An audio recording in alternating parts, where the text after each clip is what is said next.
Привет, Сизелайт! У нас с вами на этой неделе, наверное, одно из самых непростых заданий, которые мы когда-либо с вами получали. Оно звучит приблизительно так.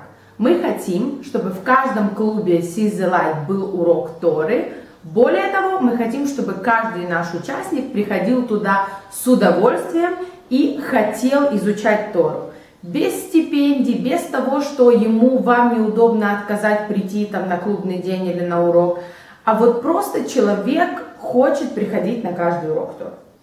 По мне, это очень-очень-очень непросто, учитывая то, в каких городах мы живем, учитывая то, что мы работаем со светской молодежью.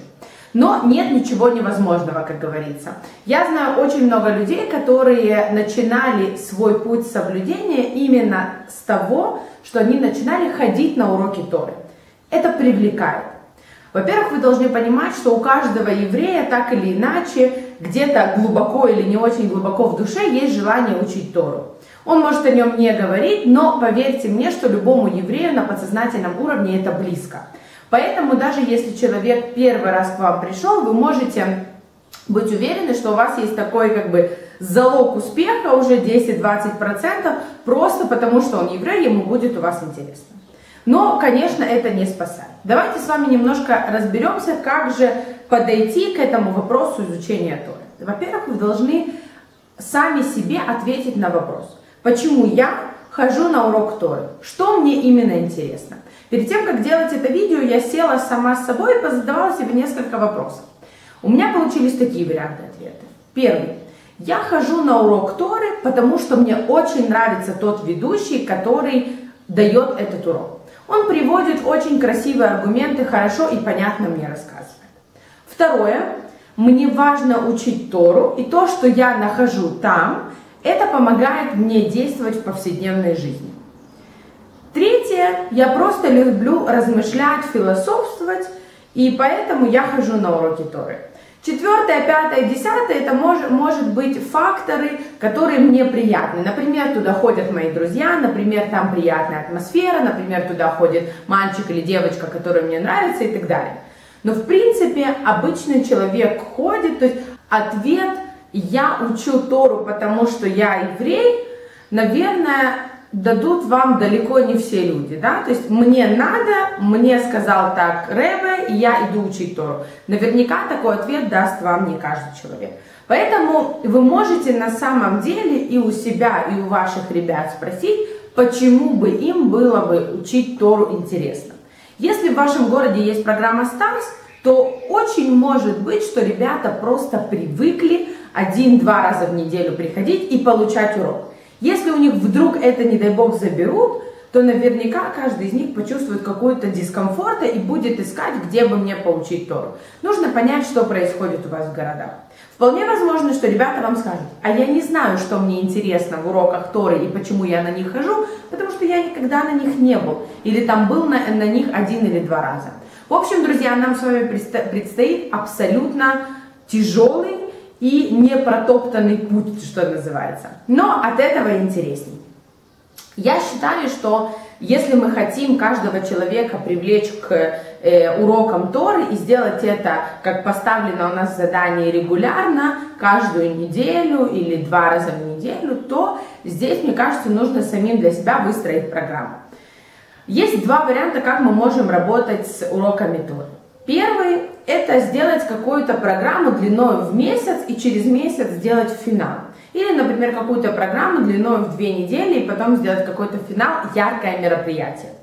Да, вопрос, что такое яркое мероприятие в вашем городе. Все зависит от того, сколько людей у вас есть. Все зависит от того, сколько лидеров, которые могут сделать это мероприятие у вас есть. Все зависит от того, какой бюджет вы можете потратить на это мероприятие. Я вам предлагаю несколько вариантов. Первый вариант – что касается методики, мы выстраиваем несколько каких-то встреч, уроков и так далее, и потом делаем большой финал. Первое, что это может быть?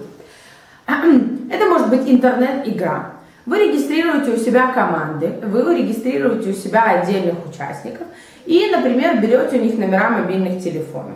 И для того, чтобы отслеживать это мероприятие, вы делаете группу в ВКонтакте или в Фейсбуке, где тусуются ваши ребята. Каждый день или раз в 2 дня на этот номер телефона ваших участников приходит смс с текстом «пришло задание», да, в игру, там, не знаю, 613 или назовите как это угодно. И ребята заходят в группу для того, чтобы посмотреть, что это за задание или что это за вопрос. Ребята могут участвовать командами в этой игре, они могут участвовать лично. На протяжении какого-то времени, какое вы даете, они должны выполнить это задание, выложить какое-то видео, нарисовать какой-то рисунок, ответить на ряд вопросов и так далее. Все эти задания, они должны быть связаны либо с недельной главой, либо с алахой.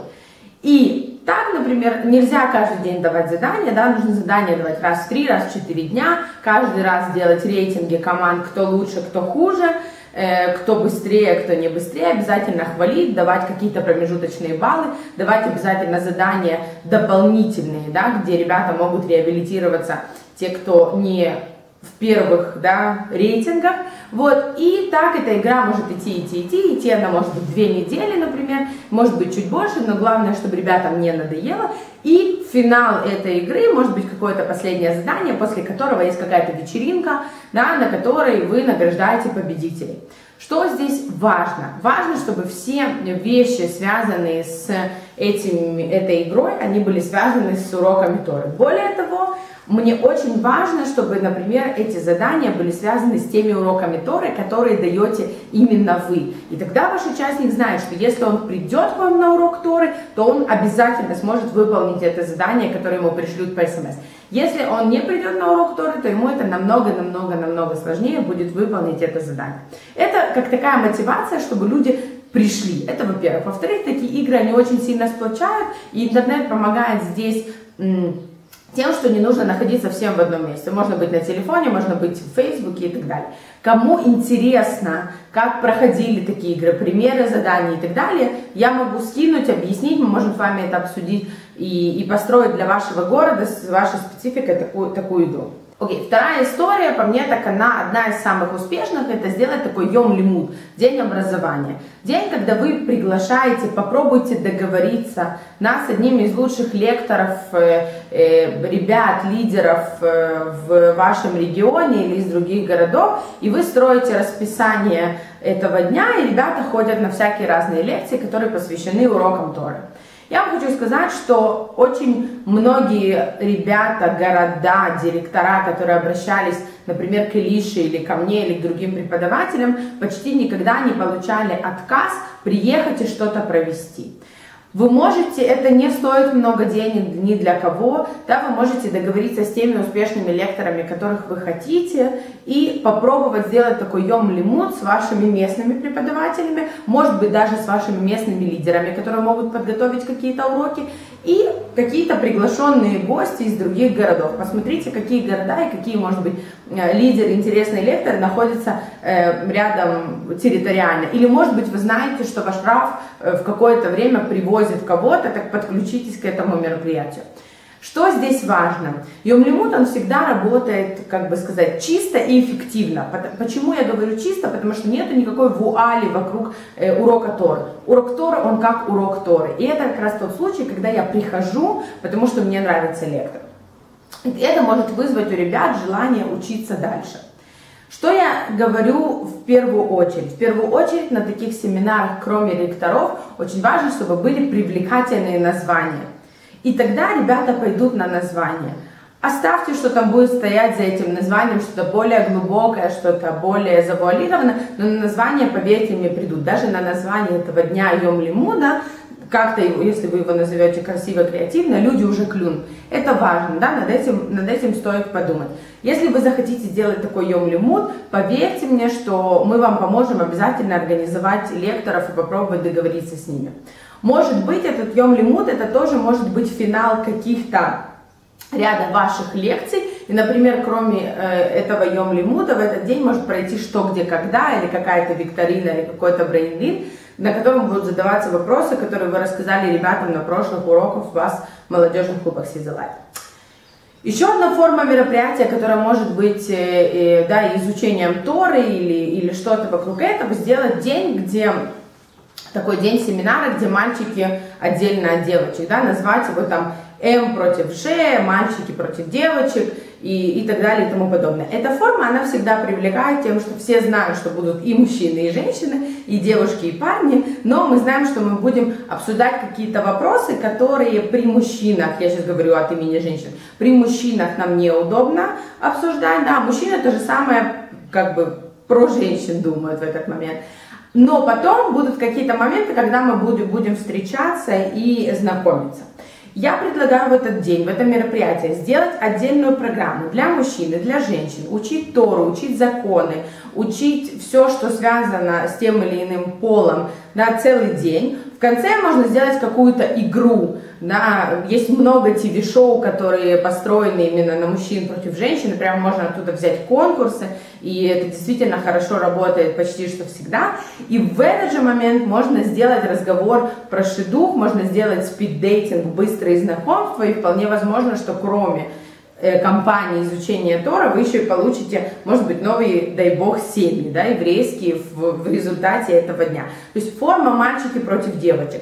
Я не углубляюсь сейчас ни в какую форму специально для того, чтобы не занимать время, потому что вполне возможно, что вы услышите начало этой формы, вы сразу понимаете, что она вам не подходит. Если вы слушаете и понимаете, что форма вам подходит, напишите мне, и я обязательно вам отвечу, и мы с вами вместе сможем продумать, как это сделать эффективно в вашем городе.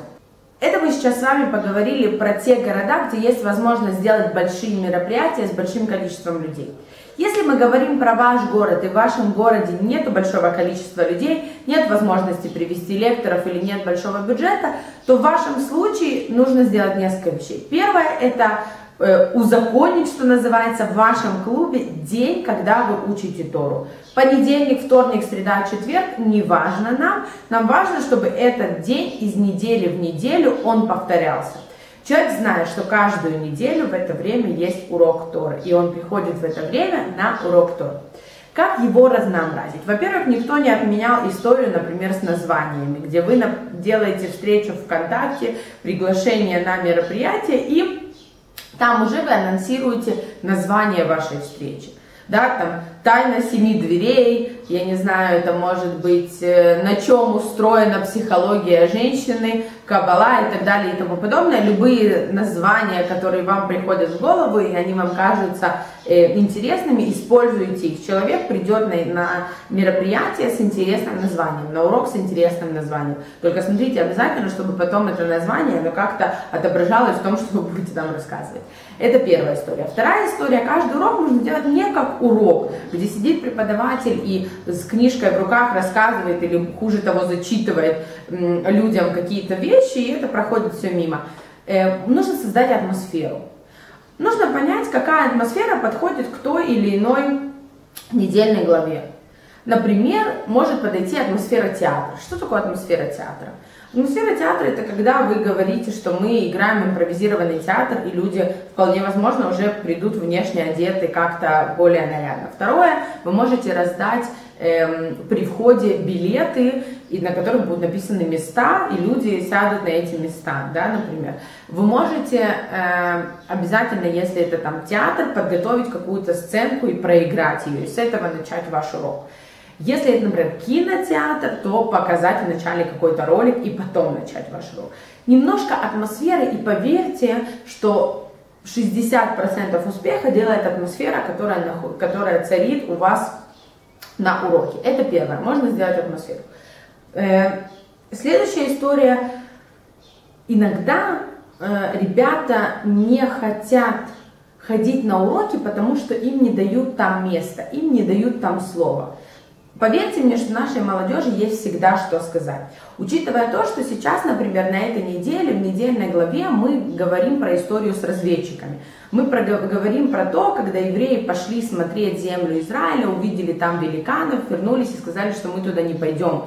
И они сказали, лучше бы мы умерли в Египте, лучше бы мы умерли в пустыне, но туда мы не пойдем. И в этот же момент гнев Моше, и в этот же момент много переживаний, которые касаются человеческих чувств. И здесь есть разговор про боязнь, здесь есть разговор про недоверие, здесь есть разговор, что чувствует человек, когда он видел столько чудес, и вдруг он увидел великанов и испугался. Неужели он думает, что Всевышний в этот момент его бросил?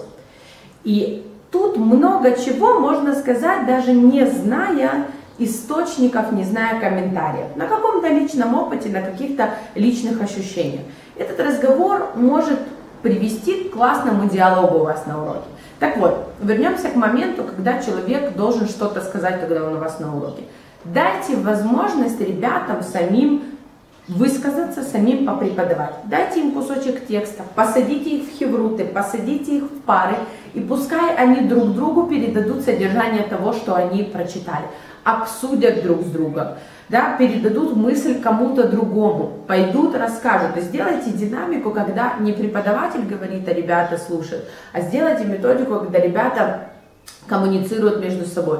Это важно, тогда у человека есть ощущение, что он действительно что-то прошел. Когда человек не просто читает, а проговаривает вещи, это получается намного эффективнее, чем он просто это послушает. Та же история может быть следующая. Вы установили день, когда у вас занимаются группы, когда у вас есть урок Торы. Например, среда 6 часов, допустим. Что я предлагаю вам сделать? На первом уроке я предлагаю вам сделать группу или страничку в социальной сети, где вы будете выкладывать материалы, комментарии, оценки конкретно уроков Торы в вашем городе. Вы можете, в принципе, страничку или группу вашего города ее использовать. И вы можете туда выкладывать тексты. Ребята могут на уроке что-то готовить, что-то искать в интернете и тоже туда в процессе урока выкладывать. Что вы тогда получаете? Во-первых, вы получаете деятельность, которая нестандартна для уроков Торы. Люди сами ищут в интернете какие-то материалы, какие-то мнения и их озвучивают. Это уже интересно. Человек, который пришел к вам на урок, он становится участником процесса. Вторая история – это то, что человек, который не пришел по каким-то причинам к вам на урок Торы, может открыть вашу группу и страницу и посмотреть, что было, как было и так далее. Всегда цепляет момент, когда я смотрю на фотографии или материалы и вижу, что было весело, а меня там не было. И тогда обязательно я в следующий раз приду. Особенно, если меня не было по какой-то причине лени, и в принципе я мог бы быть.